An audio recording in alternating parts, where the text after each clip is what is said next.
নমস্কাৰ মই প্ৰাৰ্থনাই পুনৰবাৰ অভিভাৱকসকলক মোৰ খেল আৰু শিকু চেনেলটোলৈ স্বাগতম জনাইছো আমি প্ৰত্যেকই স্বৰবৰ্ণ অফলা লিখিব জানো তথাপিও কিছুমান ক্ষেত্ৰত আমাৰ কিছুমান বৰ্ণৰ প্ৰকৃত পাকবোৰ লিখাৰ ক্ষেত্ৰত কনফিউজ হোৱা দেখা যায় আৰু বিশেষকৈ যেতিয়া আমি শিশু এটিক শিকাবলগীয়া হয় তেতিয়া আমি খুবেই সচেতন হ'বলগীয়া হয় সেই কাৰণে আজি আপোনালোকৰ বাবে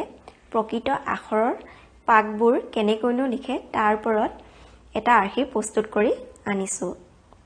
ইয়াৰ আগতে আপোনালোকে যদি মোৰ চেনেলটো এতিয়ালৈকে সাবস্ক্ৰাইব কৰা নাই তেনেহলে মোৰ চেনেলটো সাবস্ক্ৰাইব কৰি দিব লগতে কাষতে থকা বেল আইকনটো ক্লিক কৰি অল কৰি দিব তেতিয়াহে আপোনালোকে মোৰ আহিবলগীয়া নতুন ভিডিঅ'বোৰৰ নটিফিকেশন পাব আহকচোন ভিডিঅ'টোৰ মাজলৈ আগবাঢ়ো শিশুটিক বৰ্ণমালা লিখিবলৈ দিওঁতে আপোনালোকে এনে ধৰণে মাৰ্জিন পাৰি দিব এতিয়া আমি স্বৰবৰ্ণৰ প্ৰথম বৰ্ণটো মাত্ৰাৰে দি আৰম্ভ কৰিম অ ইয়াত সম্পূৰ্ণকৈ মাত্ৰাডাল লগাই নিব আ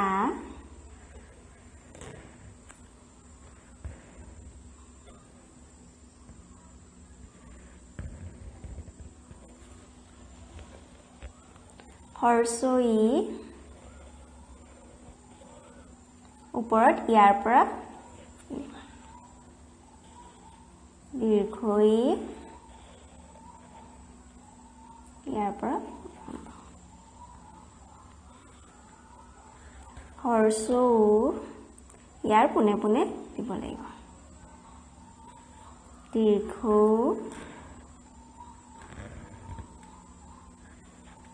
ৰি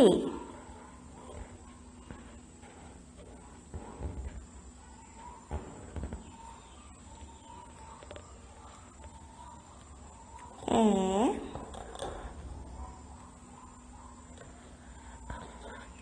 ঐ উ ঔ